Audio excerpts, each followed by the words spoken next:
इनाया को परिंदों और जानवरों से बहुत प्यार था। एक दिन वो एक दरख्त के साए में बैठकर किताब पढ़ने में मसरूफ थी कि एक कौवा आया और उसके घर की दीवार पर बैठ गया। कौवा ने उसे अपनी सरीली आवाज में kaa kaa कहकर सलाम किया। इनाया ने उसकी तरफ देखा, लेकिन फिर अपनी किताब में मसरूफ हो गई कि अचानक ऐसा हुआ कि उसे यकीन नहीं आया। वो कौवा उससे पूछ रहा था कि वो क्या पढ़ रही है। पहले तो वो हैरान हुई और अपने इर्द गिर्द देखने लगी कि शायद उसके बहन भाई में से कोई उसके साथ मजाक कर रहा हो, लेकिन वहां कौवे और इनाया के अलावा कोई नहीं था। मैं ठीक हूं, तुम कैसे हो? उसने सरगोशी के अंदाज में कहा। मैं भी ठीक हूं।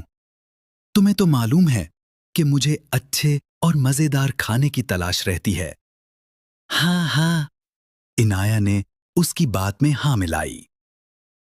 हाँ तो बस उसी लिए निकला हूं और सूरज की रोशनी भी ले रहा हूं। तुम भी धूप में बैठो, उससे तुम्हें विटामिन डी मिलेगा। तुम तो बड़े होशियार हो, इनाया ने कौवे से कहा। का का कौवा हंसा।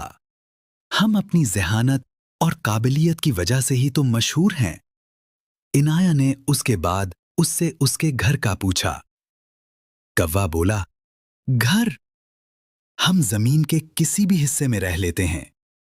इनाया चाहती थी कि वो और कौवा एक दूसरे के दोस्त बन जाएं। उसने कौवे से पूछा, क्या हम दोस्त बन सकते हैं? क्यों नहीं, बिल्कुल बन सकते हैं, लेकिन एक शर्त पर। वो क्या?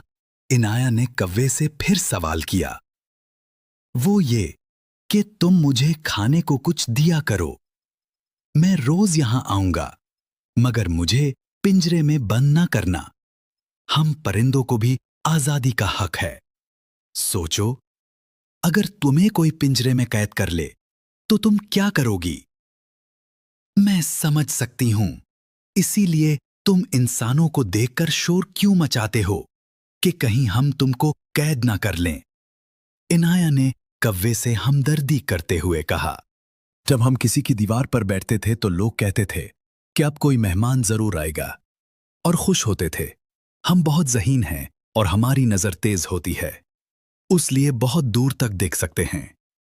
माजरत चाहते हुए एक बात पूछनी है,